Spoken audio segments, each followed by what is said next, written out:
انسان اتنا مٹیریلسٹک ہو گیا ہے اور پیسہ پیسہ. یہ بتا دیں کتنا پیسہ کمانا چاہیے, پیسہ کتنا کمائے, پیسہ ہے کیا, اچھا کتنا ضروری. لیکن جس بندے کو یہ پتا ہے کہ اس کو کتنے ڈالر چاہیے تو اس کو تو اپنا ہی نہیں پتا, اس کو اپنی سائنس ہی نہیں سمجھ آئی, اس کو دنیا کا ایکو سسٹم ہی نہیں سمجھ آیا. اس نے کوئی ڈالر ویلیو لگا لی ہے کہ اتنے ڈالر ہوں گے تو کافی ہیں. آپ کی اپنی لائف جو ہے نا وہ آپ کو خود بتاتی ہے کہ آپ کی ریکوائرمنٹ یوٹیلیٹی کتنی ہے, بجلی کا بل کتنا آنا ہے, میڈیکل ایکسپینسز کیا ہیں, فیسیں کیا ہیں, یہ کیا ہیں. یہ بیسک یوٹیلیٹی ہے. وہ یوٹیلیٹی آپ ایکسٹریپولیٹ کرتے ہیں بغیر کسی اپنے آپ کو اللہ ثابت کیے ہوئے. اور جو اپنے آپ کو اللہ ثابت کرتا ہے نا وہ 50 سال کی پلاننگ کرتا ہے. اس کو پتا ہوتا ہے سمہاؤ کہ 50 سال زندہ ہے, کیونکہ یہ تو صرف اللہ کو پتا ہے کہ کون کتنے سال زندہ ہے, ہمیں لیکن پتہ چل جاتا ہے. تو ہم نے وہ ڈالر اماؤنٹ نکال لی ہوتی ہے, ملٹیپلائی بائی 50 ایئرس 70 ایئرس.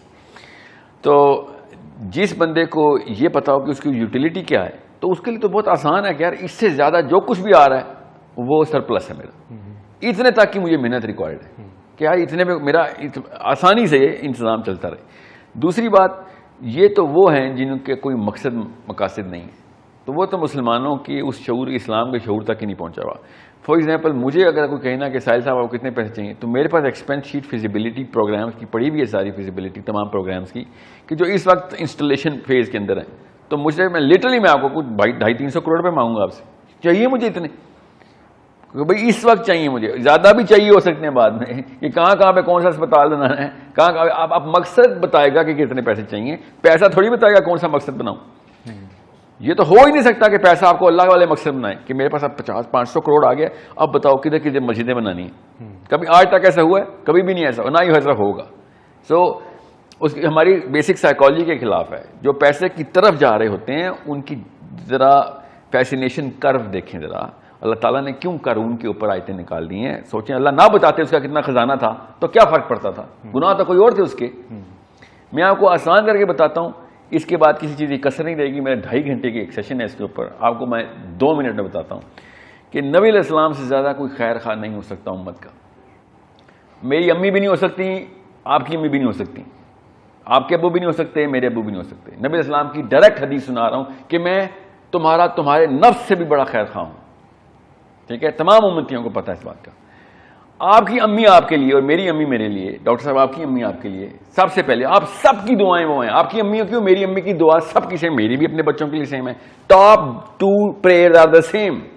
سب سے پہلی دعا کیا ہوتی ہے, یا اللہ اس کو صحت دیں, یا اللہ اس کو رزق دیں. ٹھیک ہے, اور تیسری یا اللہ اس کو 500 سال کی عمر دیں.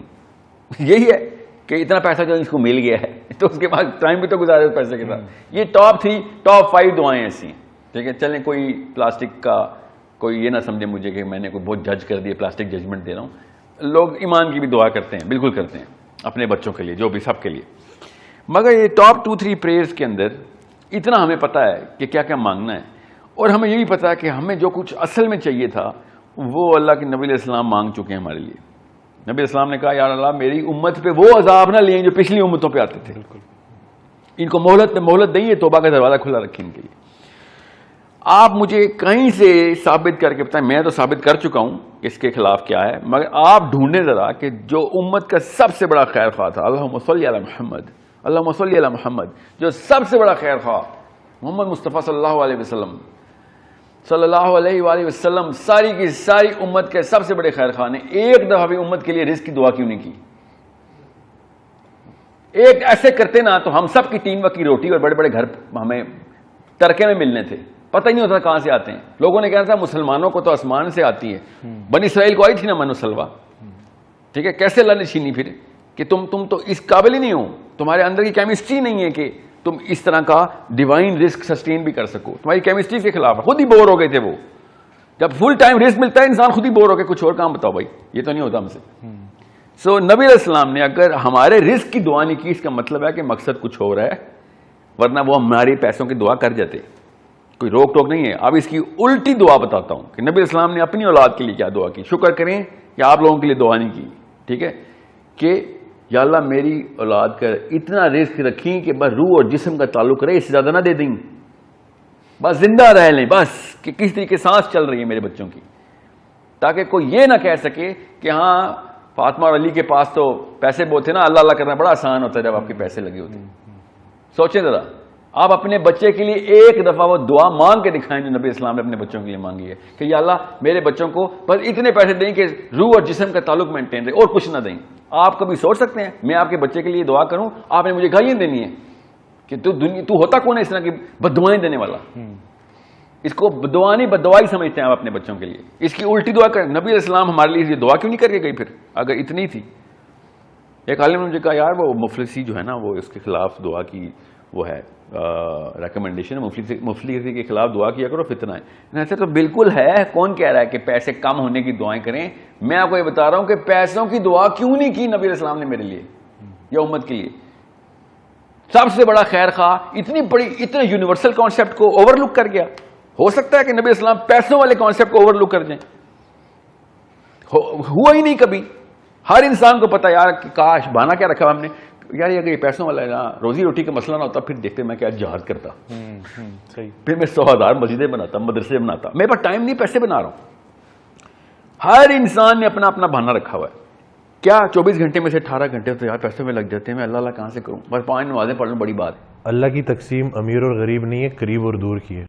بالکل بالکل بالکل صحیح کہا آپ نے کہ یہ اگر ہوتی تو نبی اسلام سب سے پہلی یہ دعا کرتا ہے کہ یا اللہ میری امت جو ہے وہ 8-8 10-10 گھنٹے بکریاں چلا رہی ہے, تجارت کر رہی ہے, 3-3 4-4 مہینے میں عثمان غنی غائب رہتا ہے, مجھے وہ چاہیے, مجھے اس کے پیسے کر دے بس اس طریقے سے.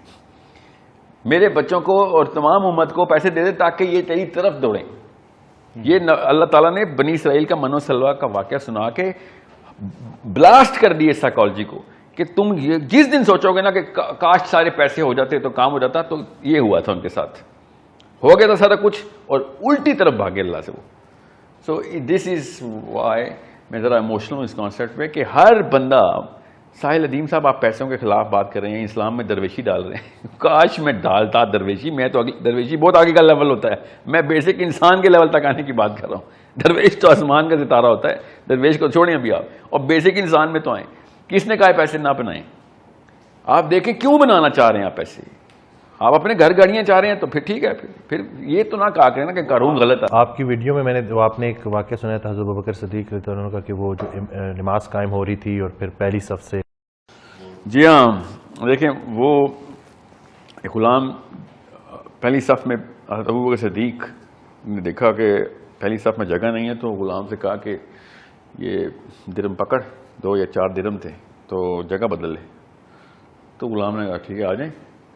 تو پھر نبی اسلام سے ابوبکر صدیق نے کہا کہ پیسوں کی یوٹیلٹی یا رسول اللہ میں نے آج نکالی ہے کہ یہ 4 درم میں نے اس کو دیے, پیسے کام آ گئے, اور میں پہلی صف میں آ گیا, وہ دوسری صف میں چلا گیا. نبی اسلام نے اشارہ فرمایا کہ ابوبکر پیسوں کی یوٹیلٹی نہیں ہے, پیسہ جب تیری جیب میں تھا نا تو تجھے اس نے دوسری صف میں رکھا ہوا تھا, جب اس کی جیب میں گیا تو وہ پیچھے دوسری صف میں آ گیا. یہ پیسوں کی نقصان بتا رہا ہے, فائدہ نہیں بتا رہا. یہ بوجھ ہے جس کو تو جتنی جلدی شیڈ کرے گا تو اللہ کے قریب پہنچے گا. جو مال تم نے اپنے جانے کے بعد ویسے ہی چھوڑ دینا ہے, اسے جیتے جی کیوں نہیں چھوڑ دیتے, اسے کیوں نہیں تقسیم کر دیتے؟ نہیں وہ کیسے چھوڑیں گے سر, وہی تو بات ہے نا, جب ماں باپ کرپٹ ہوں گے تو بچہ مہا کرپٹ ہوگا. ماں باپ نے بلین کی دعا مانگی ہوگی تو بیٹا ٹریلین کی دعا مانگے گا. یہ کامن سینس کی بات بتا رہا ہوں آپ کو. نبی علیہ السلام نے ارشاد فرمایا کہ اب میرے بعد بد سے بدتر کے زمانے آئیں گے, تو میرا بیٹا میرے زمانے سے بدتر زمانے میں آئے گا نا. Y would I not assume کہ نبی علیہ السلام کو پتہ نہیں ہے کہ کیا بات ہو رہی ہے. ہر زمانے میں برائی اور جڑ پکڑے گی, اور زیادہ شاخیں اور زیادہ پھل دے گی. So it's a bigger problem کہ اگر آپ اللہ کے فوجی نہیں بن رہے, اللہ کے فوجی بنیں گے تب آپ کے گھر میں ریجیمنٹیشن ہوگی اللہ کے قوانین کی, کہ کس طریقے سے بھائی دنیا کو دیکھنا ہے, کس طریقے سے انسانوں کو دیکھنا ہے, اور سب سے بڑی بات کس طریقے سے اپنے آپ کو دیکھنا ہے کہ میں کون ہوں, کدھر سے آیا ہوں, کیا کرنا ہے میں نے ادھر. جانے اور آنے میں کوئی فرق کیا تھا دنیا کا کہ نہیں؟ میں دنیا کو ویسے ہی چھوڑ کے جیسے میں آیا تھا تو پھر میں بھی وہی چڑی کوائی ہوں جو آیا گھونسلے سے نکلا, چین چین کرتا رہا, ساری عمر چین چین کرتا رہا. کیونکہ مجھے وہاں پہ بھی دانا نظر آ رہا ہے, وہاں پہ بھی دانا نظر آ رہا ہے. آیا بچے کو بچے گنے سو گیا, اللہ پھر صبح آ گیا دفتر, واپس آیا بچے گنے پورے ہیں, سو گیا. مطلب یہ اپنے آپ کو مسلمان بھی کہوں گا میں, جو انسان کہلانے کے قابل نہ ہو وہ مسلمان کہلانے کے قابل کیسے ہو سکتا ہے؟ ہم تو چڑی کوا ہیں, بس گھونسلے میں جائیں.